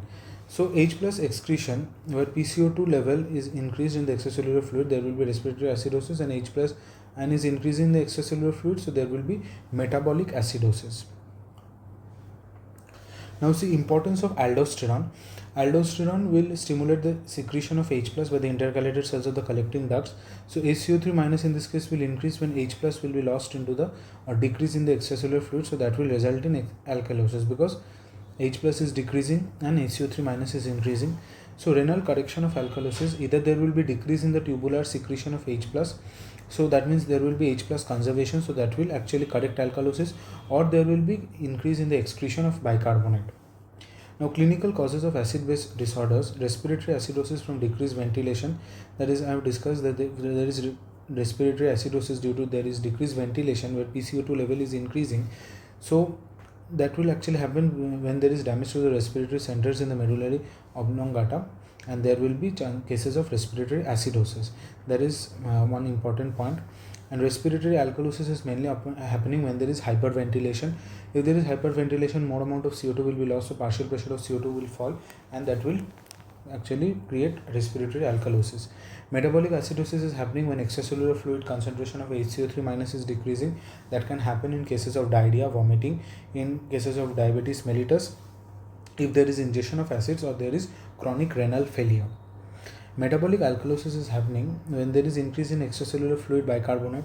So that can happen in cases where there is excess aldosterone secreted or there is administration of certain diuretics, except in the cases of carbonic anhydrase inhibitor. So that is also used as a diuretic. There are other diuretics also, like osmotic diuretics are there. There are loop diuretics, there are thiazide diuretics. Now, what is this ABG, arterial blood gas? This is very important parameter that is constantly monitored in an ICU. So arterial blood gas analysis is important. When there you are getting the blood sample, arterial blood sample, first check for the pH. So if the pH is less than 7.4, there is acidosis. That can happen either due to bicarbonate decrease. If bicarbonate is actually going less than 24 milliequivalent per liter, that is basically metabolic acidosis happening over here. And what will be done to correct it? There will be respiratory compensation, where there will be respiratory compensation will happen by almost less than 40 mmHg of PCO2 in the blood. Whenever there is higher cases of PCO2 more than 40 mmHg in the blood, so what will happen? That is basically respiratory acidosis. And in this case, their compensation will happen by renal compensation, where the bicarbonate ion will be increased by the kidneys, mainly by absorption of bicarbonate more. That will happen when the bicarbonate concentration will be greater than 24 milliequivalent per liter. Same case, if there is higher cases of, means the pH is more than 7.4, then there is alkalosis that can happen, metabolic alkalosis, when there is more amount of bicarbonate ion present, more than 24 milliequivalent per liter, and that will be actually corrected by respiratory compensation, where PCO2 levels will be actually increasing amount of carbon dioxide in the arteries. That will happen, that is more than 40 mmHg, that will be measured. And PCO2 will be less than 40 mmHg, where there will be respiratory alkalosis, and that will be corrected by renal compensation. Now, one last important topic, that is uses of anion gap. What is this anion gap? In plasma, remember, always cations and anions are maintained at an electrical neutrality. So there is no real anion gap in plasma. Ions which are mainly we are focusing on is sodium, Na+, bicarbonate and chloride. Now, what is this plasma anion gap? That is basically unmeasured cations minus unmeasured anions. So in this case, if we are getting about, say, sodium concentration we have taken 144 milliequivalent per liter, bicarbonate about 24, and chloride is 108 milliequivalent per liter. So the range, actually the answer is coming as 12. By subtraction we are getting 12 milliequivalent per liter, but actually the plasma anion gap range is estimated at around 8 to 16 milliequivalent per liter as per the highest and the lowest values of the respective ions. If there is increase in anion gaps, remember what will happen? There will be unmeasured anions, or unmeasured anions will actually increase, or there will be decrease in the unmeasured cations. So this is actually, anion gap is an important diagnostic criteria, and also this is constantly monitored in the ICU. So that was about acid waste regulation, mainly done by the kidneys and also done by the lungs.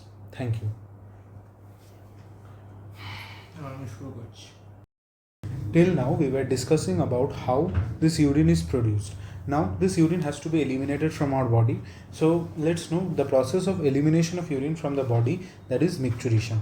So whenever the bladder is getting filled up, slowly the kidneys, they are filtering the blood, and glomerular filtrate is formed. From the filtrate, the required substances are absorbed, and certain other substances which are not required, they are eliminated or excreted, rather secreted into the tubular fluid, and they are coming out through the urine. From the kidneys they are coming into the ureter, and then they are reaching the urinary bladder, and in the bladder slowly they are getting filled up.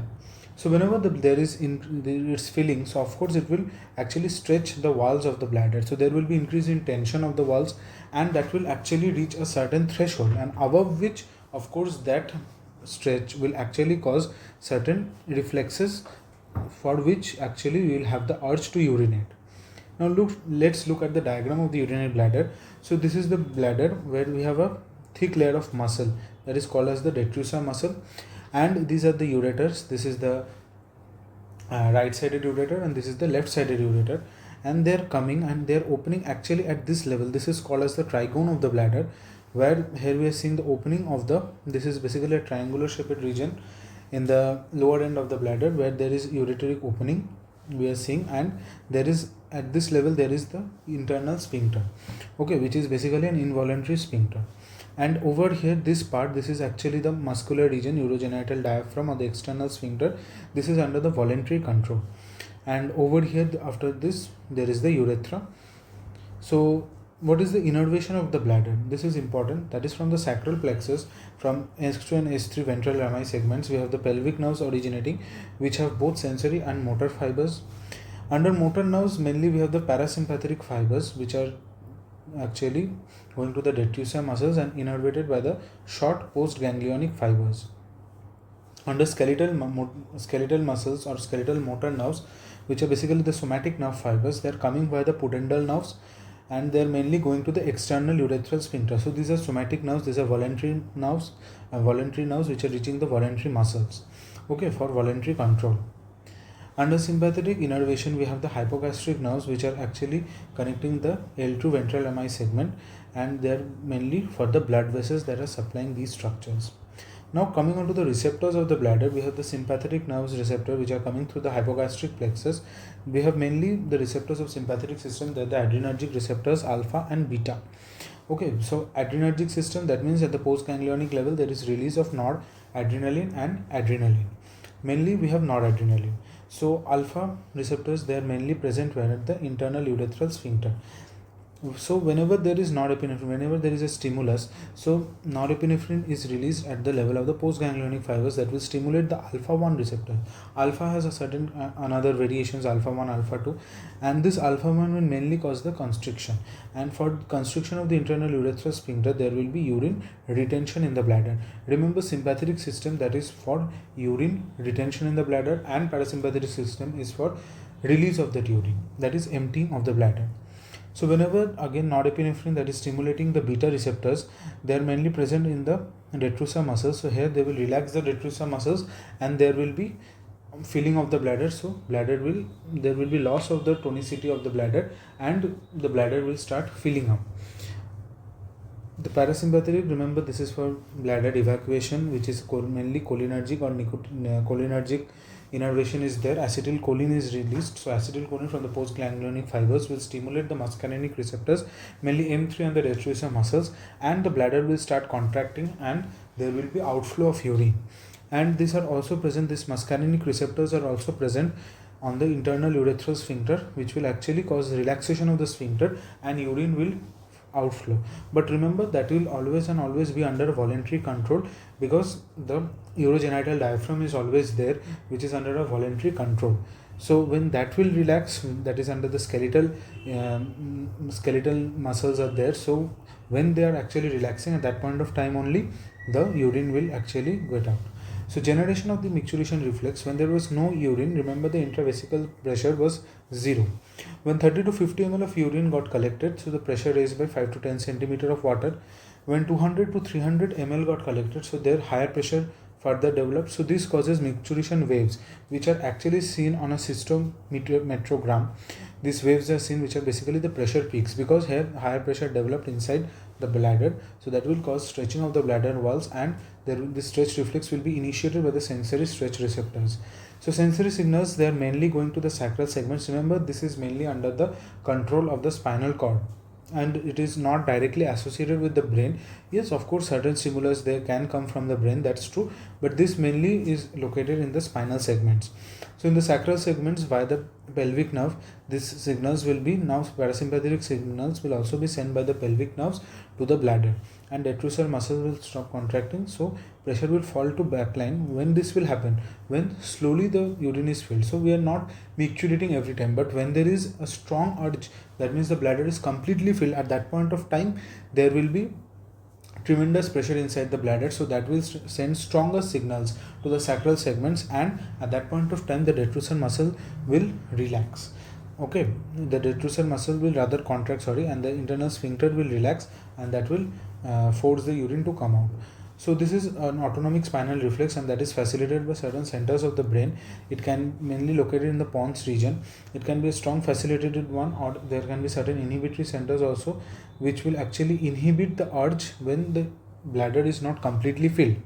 And there are other cerebral centers. Remember the pontine micturition center, mainly located in the medial dorsal pons close to the lateral dorsal tegmentum nucleus. So this is not important actually, just remember that pons, the micturition center that is present mainly in the pons. Under voluntary control, there will be filling or partly filling of the bladder until it is emptied when it is completely filled up.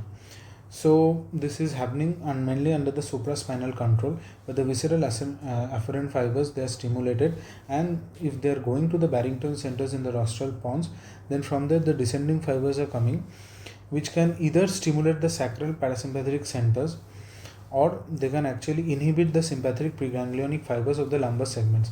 So this is actually, when we will be discussing about the CNS physiology, these pathways will be more clear, that what are these preganglionic fibers, what are these visceral afferent fibers and efferent fibers. But for now, just know that these innervations can be sometimes sent when there is a stronger impulse generated, then there can be sent to the certain supraspinal control, which is mainly happening in the Barrington center located in the rostral pons. But mainly remember, it's an autonomic function, and that is mostly related to the spinal reflex. This micturition reflex is mainly a spinal reflex. Now talking about the abnormalities of a bladder, there can be an autonomic bladder when there is certain damage to the spinal cord above the level of this micturition center at the sacral region. So there will be that the micturition reflex, what will happen, that will remain intact, but the voluntary control of micturition is lost. So whenever there will be slight pressure developed inside the bladder, then when the voluntary control is lost, so what will happen, there will be emptying of the bladder without notice. So the patient will actually urinate without his consciousness. Okay, so that will happen. Now what is this atonic bladder? This afferent pathways of the micturition reflex, if it is damaged, mainly due to certain infections, like in cases of syphilis, when there is stapes dorsalis, at that point of time the bladder becomes distended with urine and the reflex is actually not activated. So what will happen at that point of time, there will be overflowing incontinence that will happen. There can be another case, that is excitable or neurogenic bladder. If there is lesions only in the higher inhibitory pathways, then there are chances of hyperexcitable bladder where micturition becomes quite frequent. That can happen in any cases of any disturbance in the CNS. So that was about the micturition reflex. Now coming on to the features of the urine, very general points. The daily urine output ranges from 0.5 to 2.5, but mainly for adults we actually know the value is about 1.5 liters per day. But of course physiologically these levels can change as per the water requirement, as per the levels of dehydration in the body, and if there is any associated pathology, so there can be changes. Like if there is oliguria, that means there will be less than 400 ml urine output per day. This can happen in cases of acute dehydration or in cases of any sort of renal disease. Anuria, this condition is also there at times in patients who may have renal calculi, or the patient is in shock. Then there can be chances of anuria where the daily urine output will become less than 100 ml.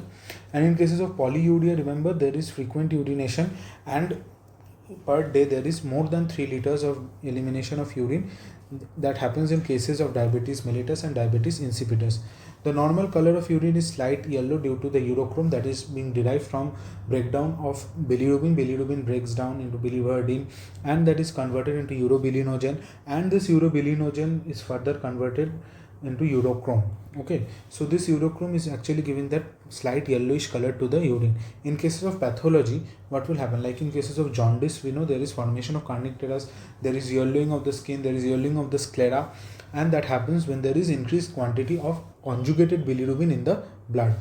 The pH of urine is about 6.5, but the range goes from 5 to 7.5. That is, there can be acidic urine and there can be alkaline urine. So when can the urine be alkaline? If there is postprandial alkaline tide that is happening when there is gastric HCl release. So at that point of time there will be after your meal, when gastric juice is released, so in the intestine alkaline secretions will happen, bicarbonate will increase, so that can sometimes make the urine alkaline.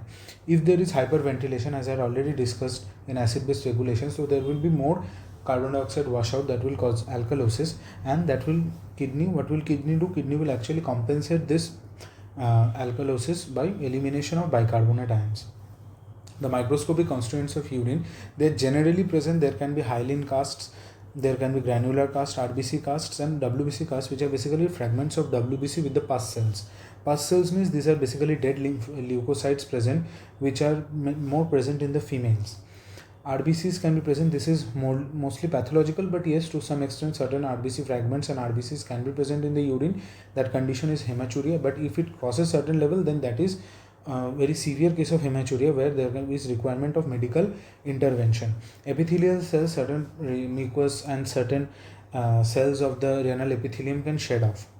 Now coming on to the abnormal constituents of urine, glucose, which is in normal case, glucose is completely reabsorbed by the proximal tubule. But if glucose persists in urine, there are cases of glycosuria, where actually the level of glucose in the blood is so high that it crosses the renal threshold greater than 180 mg per deciliter. Okay, so renal threshold will be crossed, and in the urine glucose will be present. That happens in cases of diabetes mellitus, hyperglycemia, or there can be elementary glycosuria also, where a patient, after consuming large carbohydrate meal, there will be insulin spike. If there is certain deficiency in the insulin production, then also it can happen. Or if there is excess amount of glucose in the blood, at that point of time some amount of glucose can also come in the urine. Or there can be certain hormonal disorders, like there can be excess release of growth hormone, cortisol or thyroxine, which is called as endocrine glycosuria. Proteins can also be present, but see, normally trace amount of proteins can come because certain proteins are secreted by the cells of the thick limb of ascending loop of Henle. They are the TAM horsefall proteins. What is proteinuria? Proteinuria means protein is actually more present in the urine. Proteins shouldn't be there, but even if it is there, it is less amount. Like this TAM horsefall protein can be there, but when excess protein is there, that is called as proteinuria. We have certain biochemical tests for determining proteinuria. Now see, pre-renal causes. In cases of multiple myeloma, there is production of low molecular weight Benz-Jones protein, which can cross the membrane, Bowman's capsule membrane, that entire podocyte, basement layer and the capillary.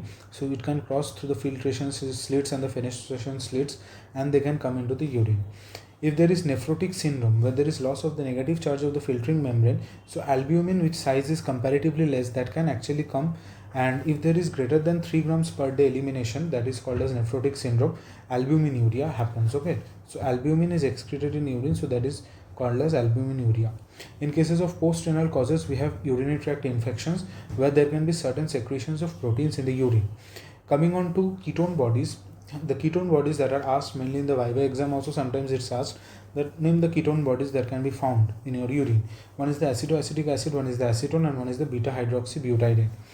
In diabetes ketoacidosis, or in prolonged starvation, that is, in these cases ketone bodies will be produced. So I am not going into the biochemical pathway, but remember that whenever in diabetes mellitus or in cases of prolonged starvation, the ketone bodies are produced in the bodies, and they can be coming out into the urine also. Next abnormal constituent, we have blood. As I have discussed, that condition is hematuria. Microscopically RBCs are present, and macroscopically we are seeing that red urine, slightly urine is becoming red. There are other cases also, like black urine. There can be in other diseases, like in alkaptonuria we find black urine. So other cases can also be like homogentisic acid is actually released into the urine, so that can also be there. Under bile, we see bile means in hemolytic jaundice, where there is higher levels of urobilinogen.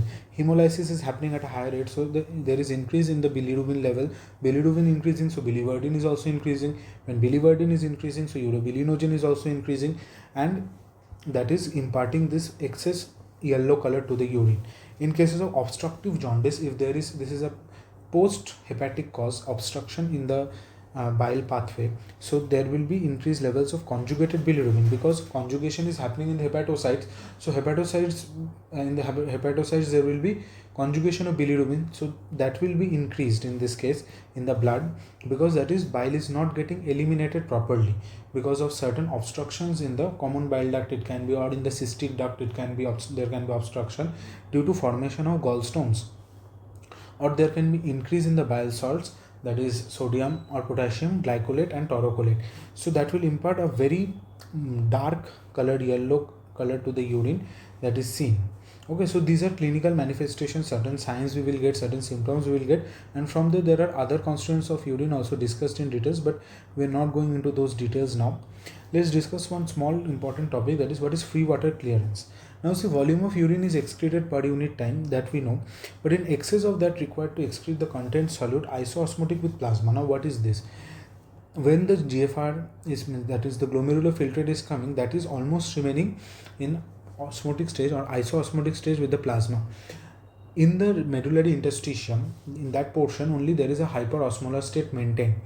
So whenever there is increase in concentration of urine or decrease in concentration of urine, that is happening, so amount of urine that will be excreted at that point of time, that will actually vary.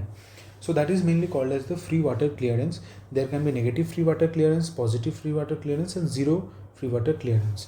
So negative is happening when the urine is very concentrated, okay, and that happens when there is, in this case, what is happening, the concentrated urine is passed in that case where there is presence of antidiuretic hormone. Antidiuretic hormone will prevent diuresis, so urine will be more concentrated, so there will be negative free water clearance. So at that point of time, concentrated urine, that means we can understand that free water that should be cleared, that is less. You can remember in this way also, that the free water that is cleared, that will be less, because the urine becomes concentrated due to the presence of certain solutes and other products. They are more present in the urine, because water is more and more reabsorbed by the tubules because of presence of high levels of antidiuretic hormone. Similarly, when there is positive free water clearance, that means you can understand that free water is more present, so that's why it's positive. That means dilute urine is passed, and when it's passed, when there is absence of ADH, now there can be the central diabetes insipidus, or there can be nephrogenic diabetes insipidus. What is zero free water clearance? That means here remember that urine is almost isotonic with the plasma. So this is actually zero free water clearance is not obtained, but we obtain negative free water clearance and positive free water clearance. So that was about the renal physiology that we discussed. Thank you very much.